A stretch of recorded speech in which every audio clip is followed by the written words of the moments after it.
Ensuite, 3 mots dans l'actu avec Félix Mathieu. Les vraies voix Sud Radio. 3 mots, Félix, qui sont bombardement, économie et excréments. L'armée israélienne continue à bombarder sans relâche la ville de Rafah alors que l'ONU travaille sur une résolution pour l'arrêt des violences suite au bombardement très meurtrier de dimanche dernier. Recherche, économie à tout prix. La Cour des comptes vient de publier ses préconisations, dont l'une pourrait faire beaucoup parler, ne plus rembourser les arrêts de travail de moins de 8 jours. Et puis des ballons d'excréments envoyés par la Corée du Nord. Les tensions prennent une nouvelle dimension à la frontière entre les deux frères ennemis. Les vraies voix Sud Radio.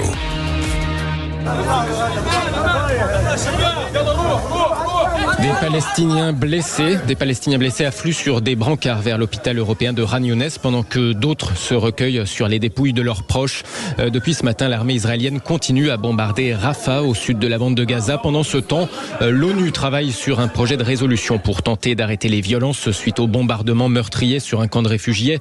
C'était dimanche dernier.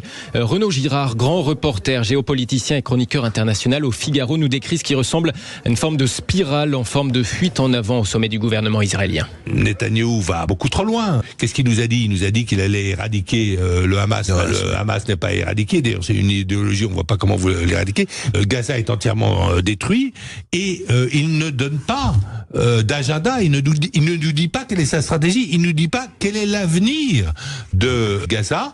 Et d'ailleurs, les gens qui sont avec lui dans le gouvernement d'Union nationale, dans le cabinet de guerre en Israël aujourd'hui, c'est-à-dire Benny Gantz, il lui dit, si tu nous dis pas quelle est ta stratégie à moyen terme, si on ne sait pas où on va, si tu nous donnes pas le chemin, eh bien moi je vais quitter ce cabinet de guerre. Renaud Girard au micro d'André Berkoff ce midi sur Sud Radio. Réaction, Philippe Bilger. Totalement d'accord avec ce que dit Benny Gantz. On a l'impression qu'il ne sait pas où il va, quoi.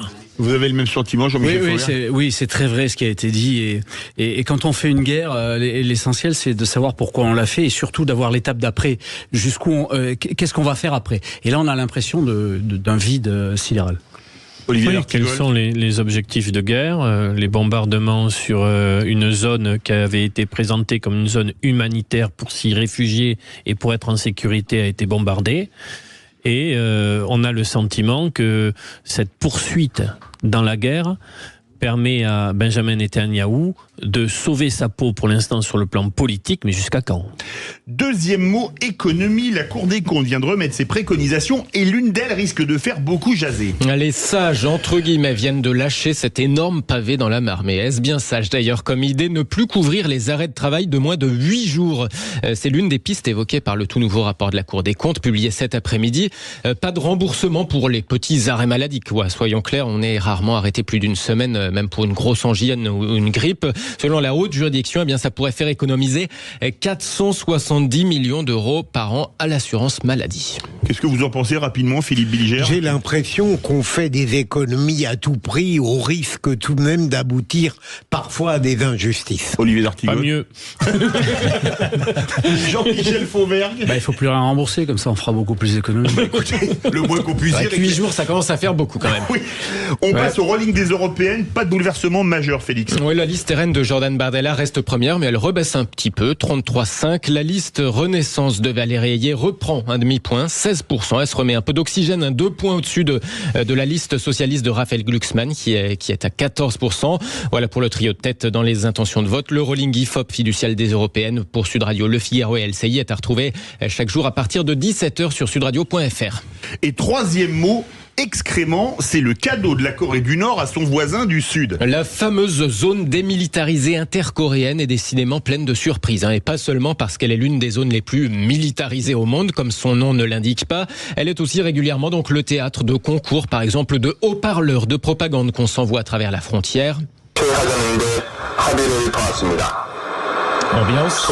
Voilà pour le bruit. Et concernant les odeurs, la Corée du Nord vient effectivement de mettre à exécution les menaces récemment proférées par Kim Jong-un et rapportées par les médias officiels de Corée du Nord.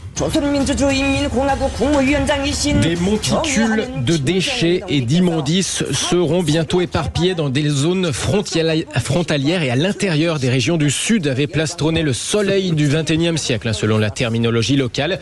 Et donc effectivement, comme promis, c'est arrivé. Des ballons sont arrivés, on larguait des sacs poubelles remplis d'excréments, de papier toilette ou encore, entre autres joyeusetés, de piles chinoises usagées.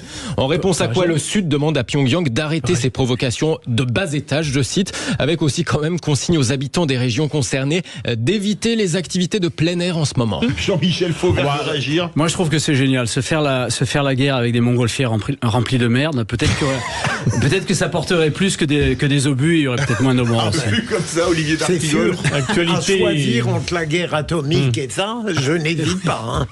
Actualité malodorante. Allez, tout de suite, le grand débat.